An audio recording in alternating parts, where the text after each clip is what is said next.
I am having a studio reset, a studio tidy. There's a lot of rubbish underneath the table.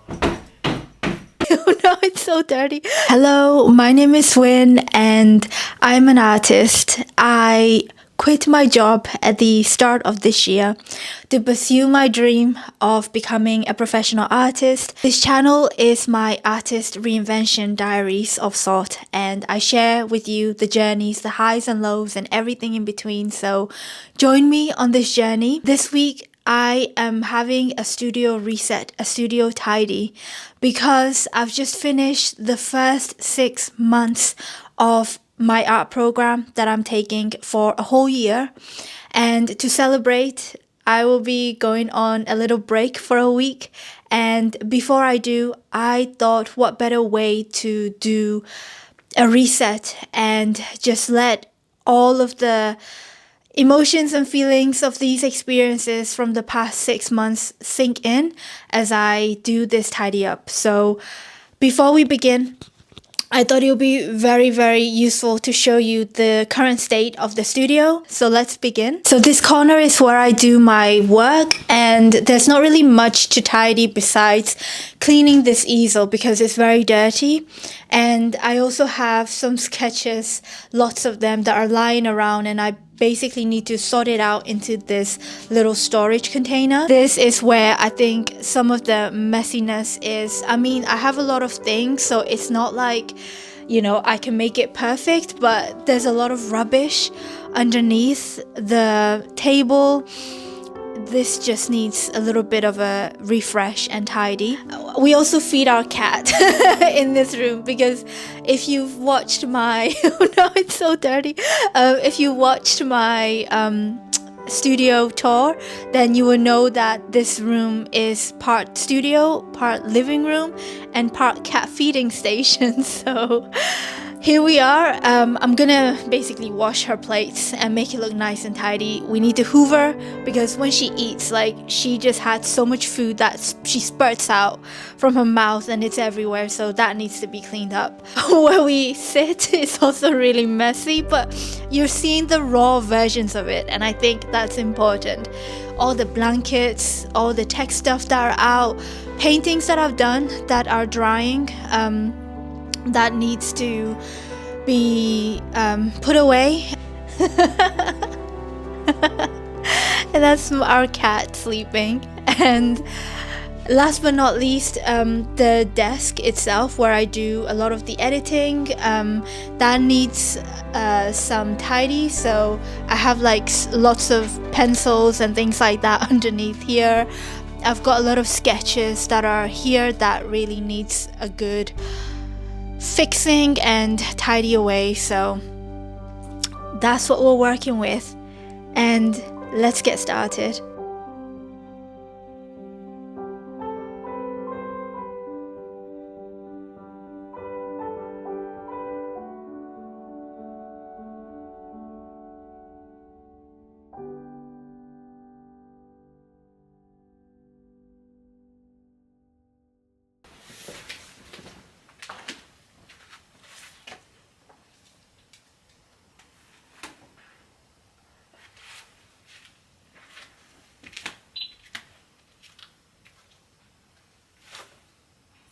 So seeing as it's a nice day, I'm going to fix the drawings outside.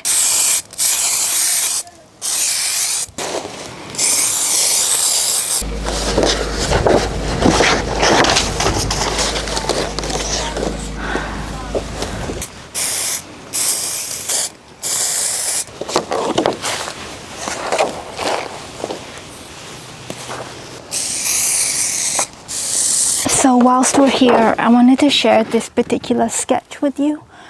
So this is the first sketch of a Southeast Asian woman that I did. And this was the sketch that really transformed my belief that I am able to sketch portraits and capture emotion better than I thought I could. So if you had told me that I would be able to do a sketch like this 6 months ago, I would have been like, you're kidding me, right? Like, no way. I don't even know how to draw eyes and noses, ears and mouths properly. But just like with anything, I just kept trying, and I learned. And you know, this sketch wasn't done like in the first go. I sketched it the first time and the proportions were really wrong. Like, I made her lips too big, her nose wasn't as wide as it could have been, and the eyes were a little bit like googly eyes, because the sketch reference photo that I used was actually quite small, so I couldn't see her features properly. But I persevered. I actually left the sketch out on my easel for about a few days, and I just kept looking at it, studying the reference photo, thinking, you know, what is it that I'm not getting right, and what do I need to fix? And through just taking a step back and studying it, I started to realize like what was actually wrong. So then I tried it again. I rubbed out the parts and I sketched over them, and it turned out much better than I expected. And I love her expression, her eyes, like they're so expressive to me. And this just goes to show that if you don't get it right the first time, don't give up. Just maybe take a step back from it, study it, and come back to it. And with fresh eyes, like, you will definitely be able to approach it in a much clearer way. And you never know, you might surprise yourself.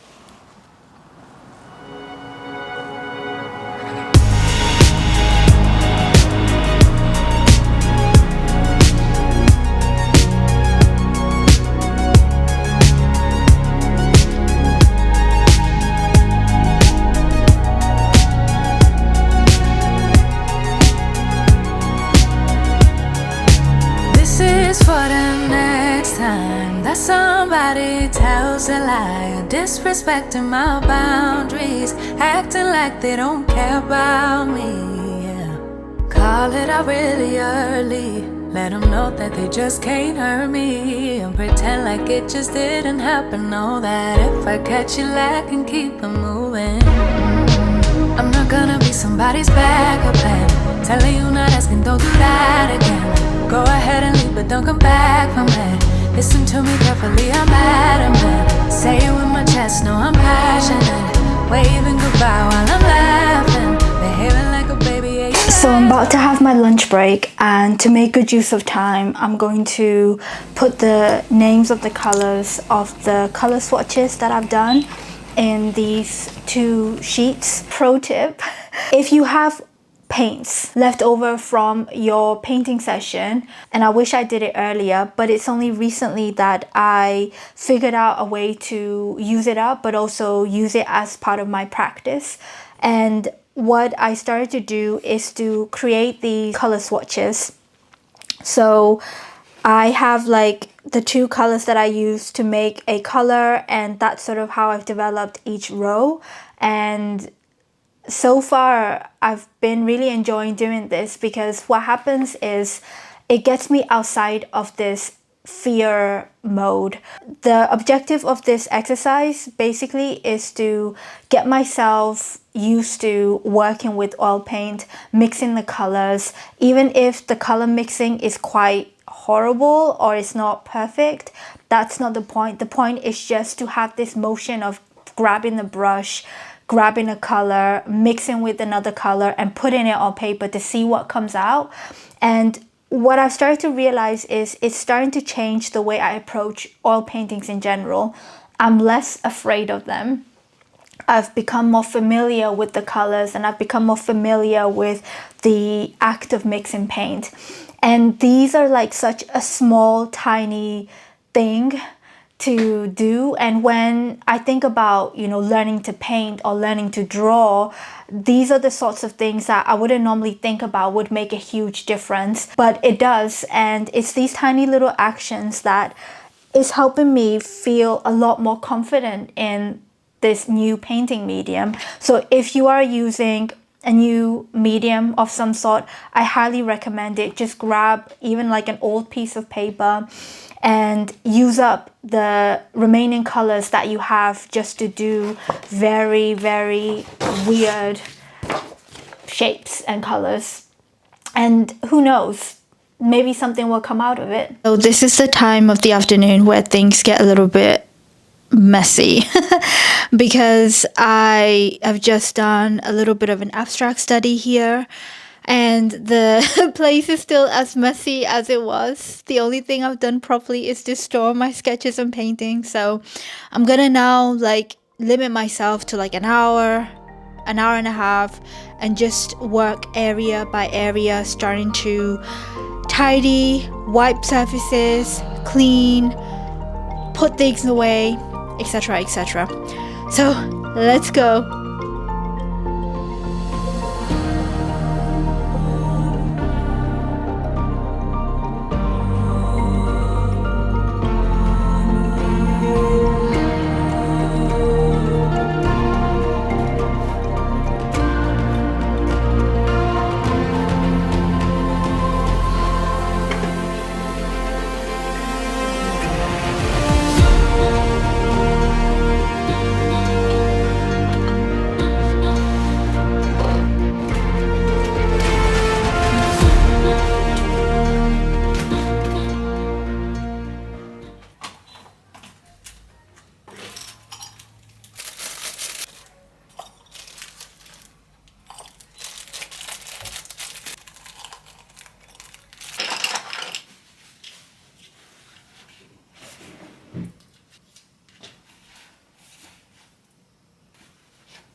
Before cleaning my studio, I put some music on thinking I would have it in the background, but I ended up busting out some salsa moves, allowing my mind to empty and my body to be taken over by the beat of the music.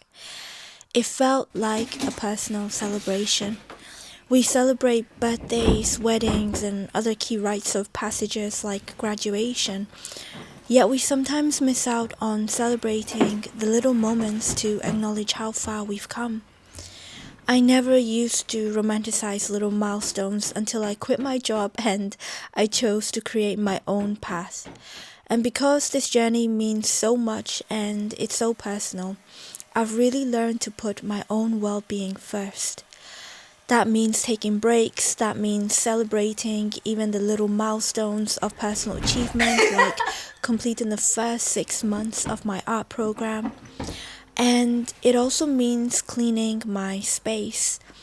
I think it's important to approach life and work holistically. And I think in this scenario, that means cleaning literally contributes to my creative practice. Tidying my studio before my week away feels like closing one chapter and starting fresh for my art program. It's like a reset to clear my mind. Last time I took a break and stepped away from my studio, I came back with fresh ideas for this YouTube channel. It's also an amazing feeling to come back to a clean studio. And I love this little space I've created for myself. It's anti-corporate, it's personal, it's filled with memories of struggle and growth, and it's mine. And somehow, assuming this responsibility for my creative, professional, and personal life is really empowering. It's made me more confident as a person, and I hope one day it can fully mature to having confidence in my work and in my art process fully as well. But that is another chapter of this story to be continued. I hope you enjoyed cleaning and tidying with me, and I'll see you in the next one. Rally the troops for another refrain.